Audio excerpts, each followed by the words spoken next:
I've been driving for Uber for over 7 years, and if there's one thing I've learned in all those endless nights behind the wheel, it's this. Not everyone who requests a ride is trying to get somewhere. Some people just want someone sitting next to them, so they don't feel like they're drifting alone through the dark. I used to think that sounded poetic, until the faces started showing up in my dreams. Every night, I'd see the phone light up on my dashboard, a pickup request just a few blocks away. But when I looked closer, the names kept changing. Derek, Chris, strings of random letters. Then the request would vanish. I don't really know why I'm telling these stories now. Maybe because they won't let me sleep. Maybe because every time I close my eyes, I still see the faint glow of streetlights flickering through the windshield and the reflection of someone sitting behind me when there's no one there. At first, I blamed exhaustion, hallucinations after long shifts. I told myself it was just the city playing tricks on me, the way headlights stretch across wet asphalt, the way shadows crawl along the dashboard when you turn a corner too slow. But then something happened that I couldn't explain away. It was a Tuesday night, quiet, a little fog on the road. I picked up a man outside an old grocery store. He didn't say a word the whole ride, just stared out the window as the light slid across his face. The air in the car felt colder around him. When we reached the address, he'd entered an old house with no lights, boards on the windows. He didn't move. He just lowered his head and whispered, "Do you ever wonder where they go after the ride ends?" Then he opened the door and stepped into the dark. I checked my phone. The trip had disappeared. No payment, no name, no record of the ride at all. After that, I started noticing things. A faint smell of cologne I'd never worn. A scuff mark on the back seat that hadn't been there before. Sometimes, while driving through empty streets, I'd hear breathing soft, steady from behind me. Once, I glanced into the rearview mirror and saw a shape sitting there, blurry, pale, motionless. By the time I turned around, the seat was empty. I've learned something since then, something I wish I hadn't. Some passengers aren't looking for a destination. They just want someone to listen to them one last time. So if you ever drive through a sleeping city and your GPS starts to glitch, your headlights flicker, your app freezes, don't try to restart it, don't turn around.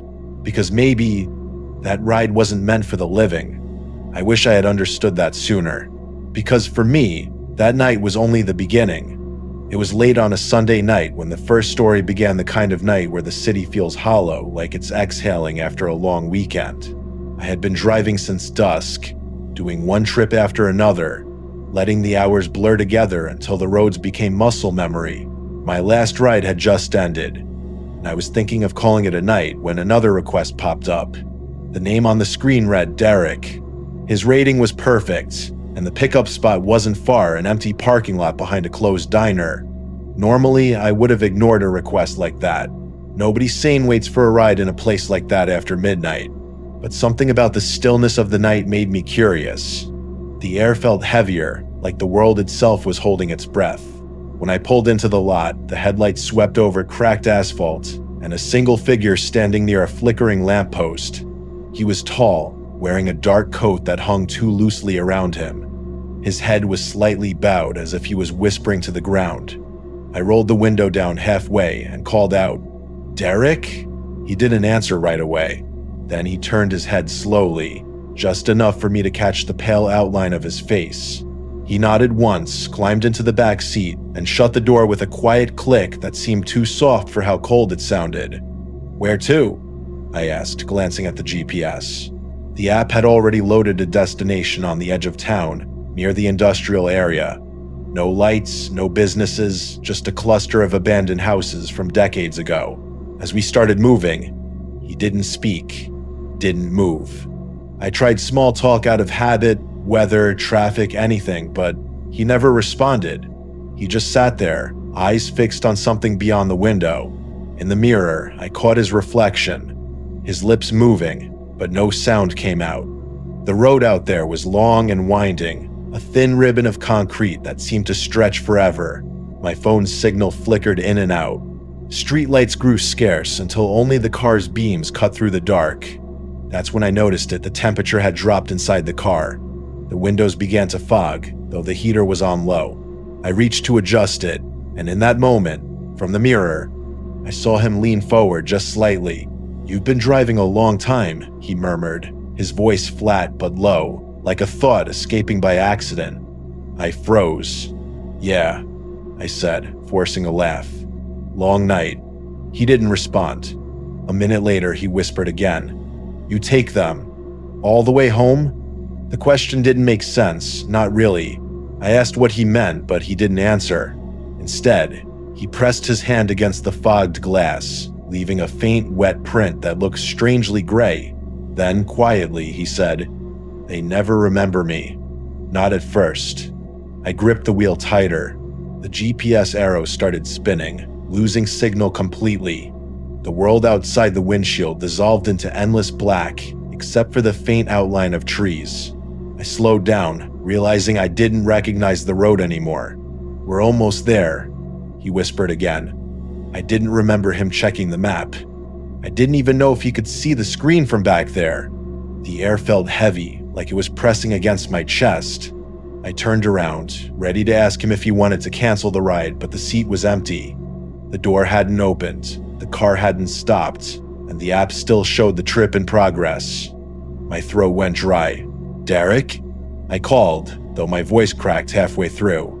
The silence that answered was the kind that eats up every sound. I hit the brakes. The car rolled to a stop beside a stretch of road I didn't recognize. No houses, no lights, no noise, just a faint humming, almost electrical, coming from nowhere and everywhere at once. My phone screen glitched, the Uber app flickering before vanishing entirely. When I unlocked it again, there were no trips listed for the night, not even the ones I'd finished earlier, just a blank history. The clock on the dash froze at 2:14 a.m. Then, from behind the car, I heard footsteps, slow, crunching against gravel. I turned on the rear camera, but it showed nothing. The sound stopped right beside my window. I didn't dare look. My breath fogged the glass in uneven bursts. For a second, I thought I saw a handprint forming on the outside, pressing gently against the window pane. My entire body went cold. I floored the gas pedal and didn't look back. When I finally made it home, the app had returned to normal. The rides were back. The clock was fine. It was 3:08 a.m. I told myself it was just exhaustion. Maybe I dozed off for a moment, imagined it all. But then, 3 nights later, I got another ping. Different name, different pickup. When I accepted, the address was the same stretch of road, the one near those empty houses. I declined instantly. A few seconds later, the same request came through again. Same destination, same faint glitch in the text where the passenger's name should have been. Only this time, under rider notes, it said, "Thanks for taking me home last time." I deleted the app that night. I reinstalled it a week later, convincing myself it was just a system bug. But the first trip I got was from an account with no name, just a gray silhouette and a single letter D. I didn't accept it. I just watched the request pulse on the screen until it disappeared. And when I looked in the mirror before driving off, I swear, I saw a pale figure sitting in the back seat, smiling faintly, as if waiting for me to start the engine. Since then, I've learned to avoid certain roads after dark. The ones that feel too quiet, too cold. Because sometimes, when you drive long enough, the line between a passenger and something else starts to blur. You start hearing voices in the static of the radio. You start noticing shapes in the mirror that shouldn't be there. And no matter how far you go, you can't shake the feeling that someone, somewhere, is still waiting for their ride to finish. A few weeks after that night with Derek, I had started to settle back into routine. I told myself the mind plays tricks when you drive too long under neon lights and silence. I worked only daylight hours, kept my music low, and avoided the outskirts entirely. But life doesn't let you stay safe for long when fear is your only map. One Friday evening, a ride came through just as I was about to log off. The name said Chris, pick up near an apartment complex not far from the highway. Ratings normal, nothing strange. The app said the destination was only 10 minutes away, a quiet neighborhood near the old industrial zone. The same direction Derek's trip had ended. I hesitated, thumb hovering above the decline button, but curiosity or maybe guilt made me accept. The evening light was almost gone when I pulled up. The building looked half abandoned, windows covered with foil, one light blinking at the end of a long corridor. Chris stood outside, dressed neatly, holding a duffel bag like he'd just come from the gym. He smiled when I rolled down the window, but the smile didn't reach his eyes. "You're early," he said softly, sliding into the back seat. His tone was polite, but distant, like he was trying to recall a conversation we hadn't actually had. "Evening," I replied, pretending to sound casual. "You headed home?" He nodded, then added, "I thought I was." As soon as we merged onto the main road, I noticed him glancing behind us through the rear window, again and again, as if he expected someone to follow. The air felt thick. He muttered to himself a few times, phrases I couldn't catch, except for one. They didn't come. I pretended not to hear. My phone's GPS flickered once more, a brief static in the speaker before recalibrating. "You okay back there?" I asked. He leaned forward, his breath close enough that I could smell the faint metallic scent on him, like blood or old coins. "Do you believe in déjà vu?" he asked. His question caught me off guard. I laughed nervously. "Sure, happens to everyone." He looked at me through the mirror, his expression unreadable. "Not like this," he said. "It's not remembering something you've lived. It's remembering something you've died through." The words crawled under my skin. I wanted to end the ride early, make up an excuse. But the road had narrowed, surrounded by woods on both sides. The destination marker was approaching on the map, a cluster of small, dark houses beyond a chain-link fence. The same location again. I felt my pulse quicken. "You sure this is the right address?" I asked. "Yes," he whispered. "They're still there." When we arrived, the house was silent. Windows dark, front gate broken and hanging sideways. "You want me to wait?" I asked. He shook his head. "No need," he said. "They'll come out when they're ready." He opened the door, stepped out, and disappeared into the overgrown yard. I stayed put for a moment, engine idling, telling myself to drive away. Then the motion sensor light flickered on. Through the beam, I saw him standing near the doorway facing the house. His head turned slightly, like he was speaking to someone. Then he walked inside. I took a deep breath and ended the ride on the app. The screen glitched, flashed, and the ride summary vanished before it could display. I stared at the empty map until my reflection stared back. I finally pulled away, keeping the house in the rearview mirror until it disappeared behind the trees. By the time I reached the gas station near the highway, the night had settled into an eerie calm. I parked, got out to stretch, grabbed a coffee from the vending machine, and told myself I was done for the night. When I came back to the car, the driver's door was unlocked. I was certain I had locked it. Inside, there was a faint wet footprint on the floor mat, right behind the passenger seat. I brushed it off. Maybe I had stepped wrong earlier. But as I sat down, I caught sight of movement in the rearview mirror. Someone was sitting in the back seat. I turned so fast the coffee spilled across the dashboard, but no one was there. The seatbelt was twisted, hanging halfway into the aisle, as though someone had just unbuckled it. My heart pounded. I started the engine, ready to leave, when my phone buzzed. A new message from Uber. "Rider has added an update to your last trip." I opened it. There was no text, only a location pin back to the same house. I deleted the notification immediately. The drive home was a blur. My headlights caught glimpses of movement along the road shadows darting into the brush. Every now and then, I thought I saw a figure walking along the shoulder, head tilted down. When I parked in my driveway, everything seemed normal. I shut off the engine, exhaled, and turned to grab my bag. In the reflection of the passenger window, I saw Chris sitting behind me. He looked exactly as he had earlier, only his face was paler, his eyes sunken deep into darkness. His mouth moved, whispering, "They're still there." I spun around, but the back seat was empty again. I didn't sleep that night. My phone kept lighting up with unknown notifications, ride requests from empty addresses, timestamps set in the past. At 3:07 a.m., One came through with the name Derek, destination, home. I didn't accept. I didn't even breathe until it disappeared. 2 days later, I decided to visit that area in daylight just to prove to myself it was all in my head. The road was easy to find, though the houses looked different, smaller, almost sunken into the ground. I parked outside the address and asked a man walking his dog if anyone lived there. He looked at me strangely and said the house had burned down years ago. No one's been there since, he added. Fire started in the basement, couple of kids playing around. I thanked him and left quickly. When I checked my Uber history later that night, the ride with Chris had reappeared in my trip list.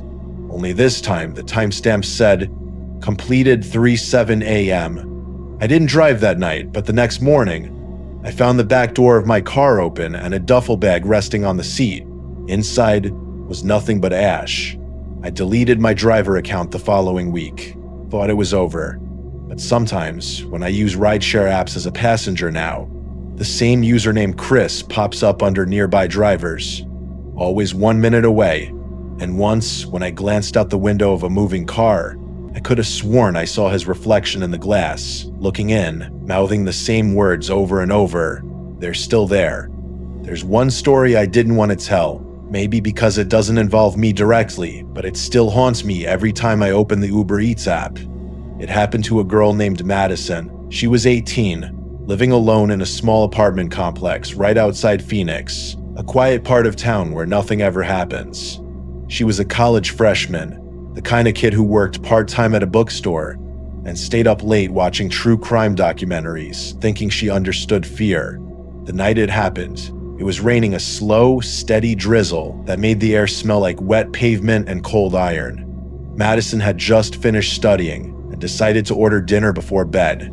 She scrolled through the app, chose something simple, a burger and fries, and placed the order at 10:43 p.m. The driver was listed as Tom. Profile picture normal, 5-star rating, hundreds of deliveries. Nothing about it stood out. The estimated delivery time said 11:15. At 11:05, she got a message. Outside, please meet me by the gate.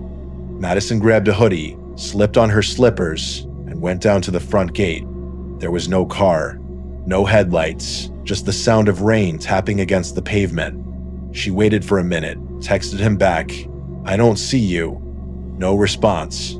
Another message came through a few minutes later. "Almost there. Stay where you are." Then, silence. She waited another 5 minutes, growing uneasy.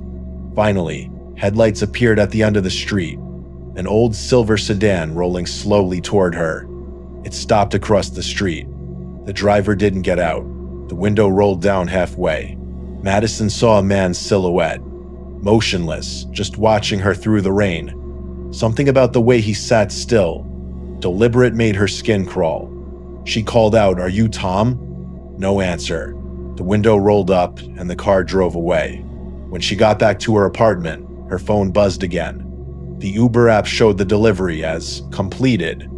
No food, no refund, no contact. She reported it, got an automated reply, and went to bed uneasy but trying to laugh it off. That was mistake number 1. Around 2 a.m., she woke up to a faint sound outside her bedroom window. Soft tapping, rhythmic, like rain but slower. She thought maybe it was a branch. She pulled the curtain slightly and froze. Someone was standing outside in the small strip of grass between the building and the fence. A man in a dark hoodie. He was looking straight up at her window, his face hidden in shadow. She jumped back, heart hammering. She grabbed her phone, hands trembling, and called 911. The operator told her to stay on the line, stay quiet. Help was on the way. The man moved closer, his head tilting slightly as if trying to see inside. Then came the faint scrape metal against glass. She realized he was dragging something along the window pane. Red and blue lights filled the parking lot minutes later, but by then, the man was gone. The officer searched around, found footprints near the fence and the remains of a food delivery bag discarded under a bush. Inside were cold fries and a receipt with her name on it. The name Tom matched an active Uber Eats driver, but when they checked his accounts, The man assigned to that order had been logged out 30 minutes before Madison placed hers. Whoever came to her gate had used a fake profile. The police filed a report, told her to keep her doors locked, and promised to patrol the area for a few nights. Madison tried to move on, but the feeling of being watched didn't leave. She started noticing small things: a shift in her doormat, the faint smell of cologne near her front door, her porch light flickering at odd hours. The following Friday, she came home from work and found a note taped to her door. It said, "Sorry about last time. Wanted to make sure you got your order." No signature, just those words, written in neat, careful handwriting.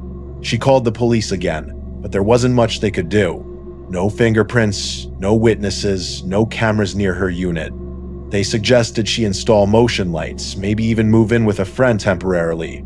Madison tried to stay calm, but she barely slept. Every sound made her flinch. The tapping returned on Saturday night, this time at the back of the apartment, near her kitchen window. She didn't look. She sat frozen on her couch, lights off, phone in hand.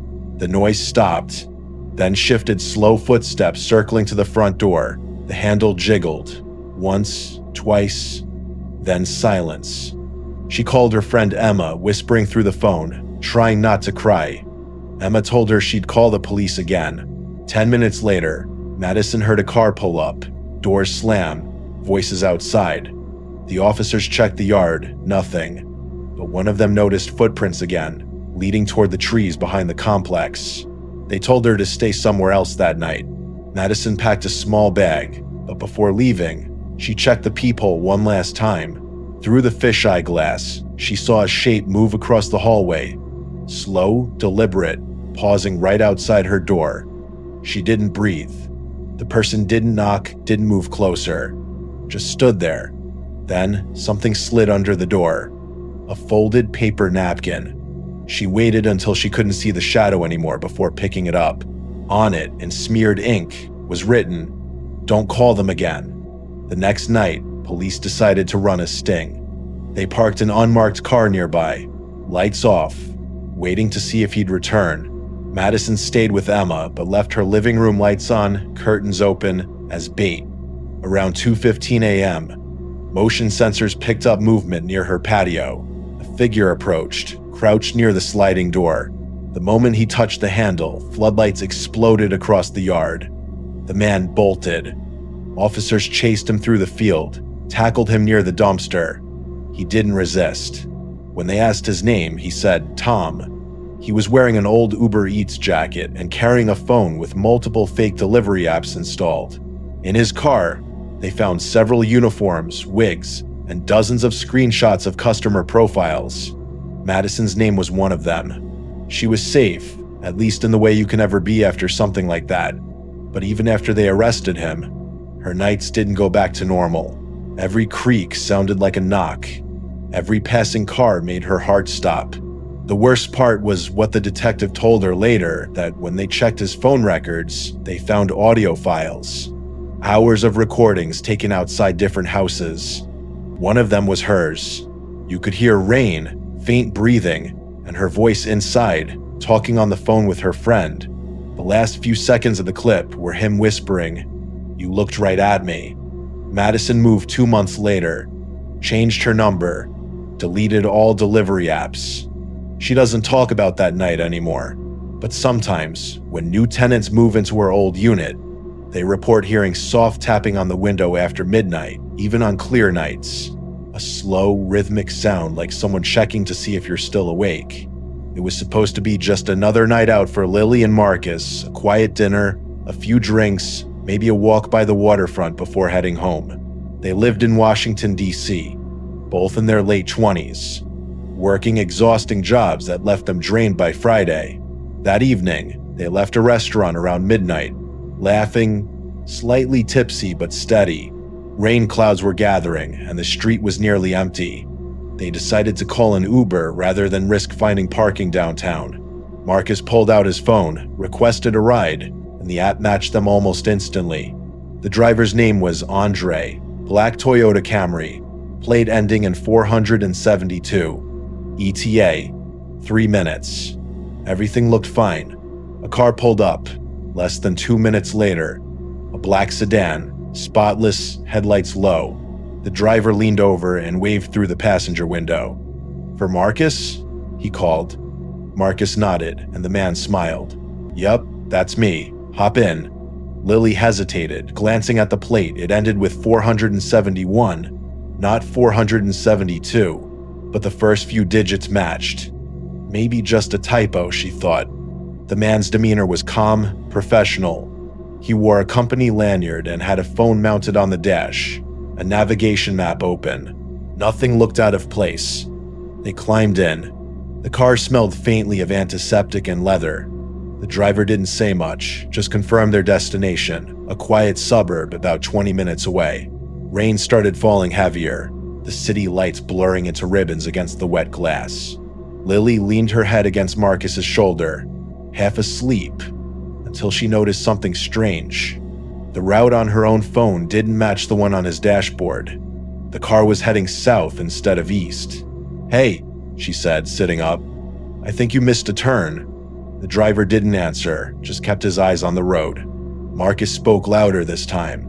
"Hey man, GPS says you're going the wrong way."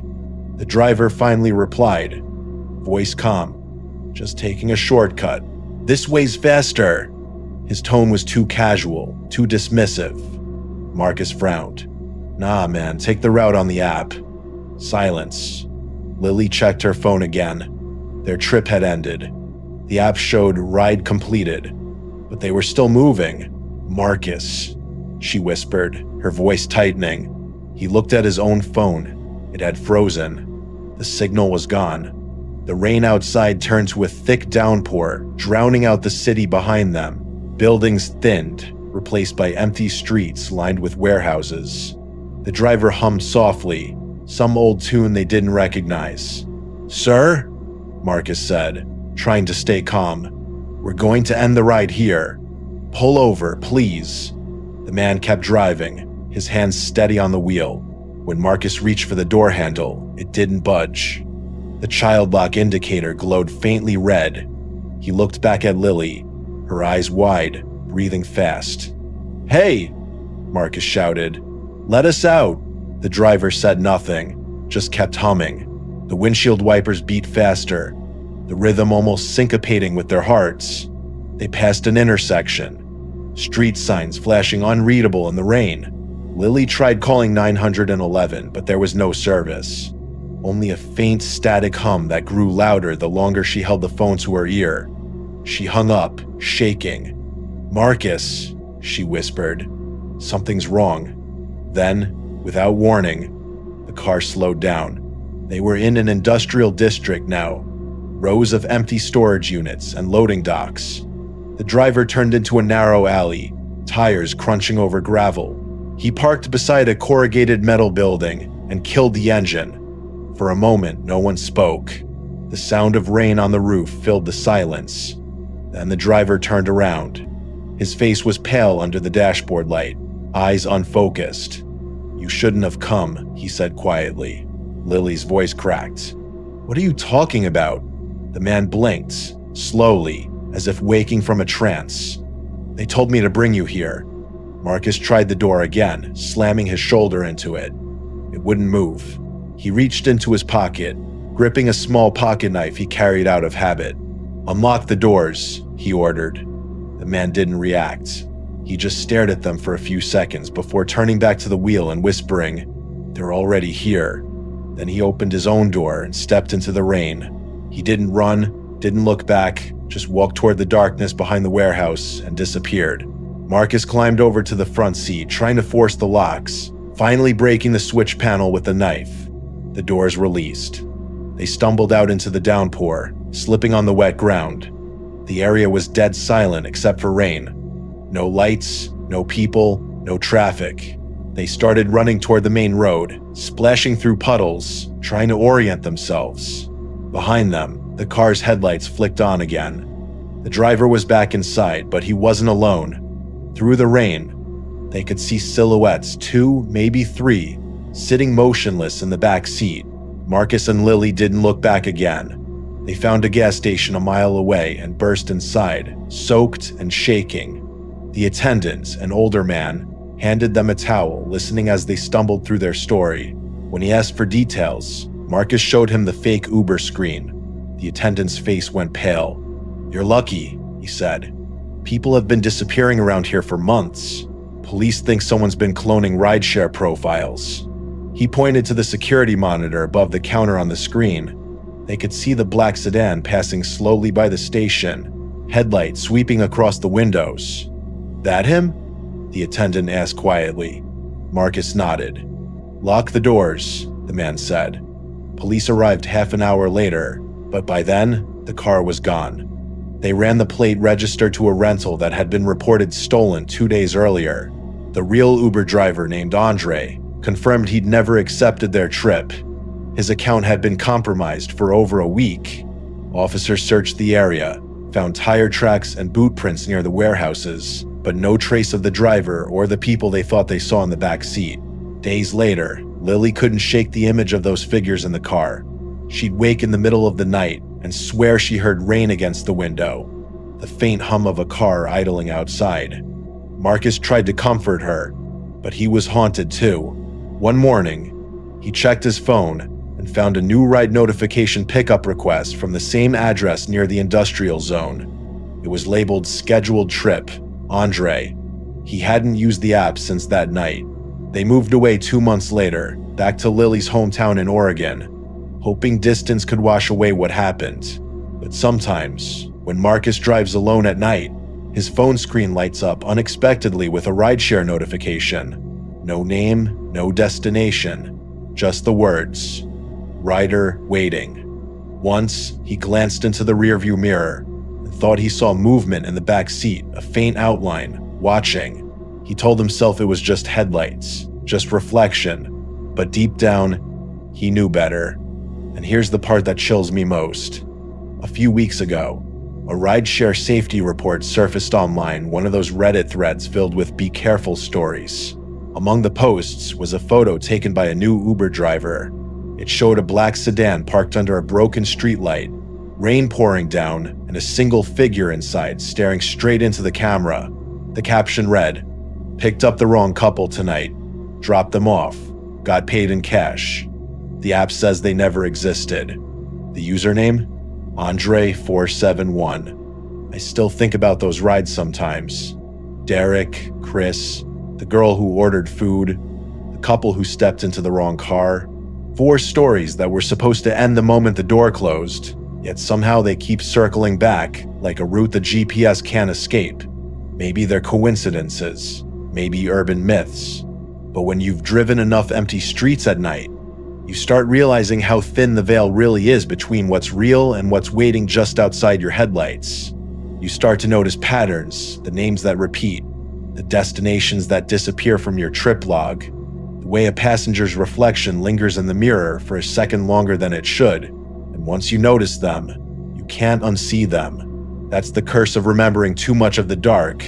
Some of us keep driving, pretending we're safe as long as the doors are locked, as long as the road stays lit. But the truth is, danger doesn't always announce itself with a scream or a chase. Sometimes it just sits quietly in the back seat, breathing softly, patient, almost grateful to have your company. Maybe that's what all these stories have in common, not monsters, not ghosts, but people who never made it home, still trying to finish the ride they started.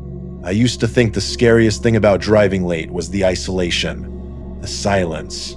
But now I know it's the opposite.